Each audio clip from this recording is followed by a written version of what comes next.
In what is known as the spare parts city of China, machines churn out car parts. These are probably camshaft tensioners. They're very expensive. They're also quite crucial because if the tensioner breaks, the engine will probably overheat, and there's a risk that it will actually end in a burning engine. But these parts are fake, and the small factory in Wenzhou that makes them is one of many on the front lines of the fight against counterfeits in China. These were seized in Changzhou recently.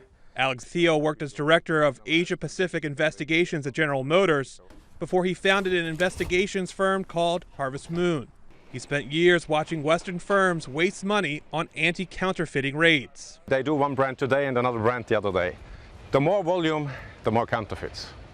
So you will probably find more Volkswagen parts than you find Rolls-Royce parts. An Associated Press investigation has uncovered widespread investigative fraud in China, involving counterfeit auto parts, medicine, personal care products, and electrical components.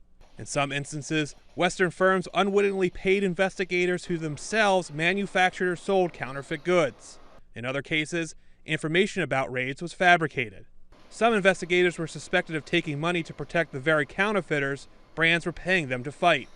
So the whole structure starts turning itself around on its head when we, who are supposed to be the good guys helping the brands, actually harm them more than we do any good.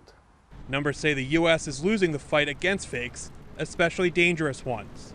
Among the 585,000 counterfeit parts seized in the last 5 years are counterfeit airbags, which not only failed to deploy, but also burst into flames and sent shrapnel towards the driver's face. We've seen counterfeit tires, we've seen counterfeit oil filters, we've seen counterfeit windshields of all things. Again, some of the more dangerous parts, such as airbags, such as brake parts, brake pads, those are extremely, extremely dangerous. Seized counterfeits often end up in warehouses like this one in New Jersey, under the supervision of U.S. Customs and Border Protection. Here, officers spend days going through thousands of boxes. The sheer volume is overwhelming. Everything from clothes to shoes to electronics ends up being flagged. This entire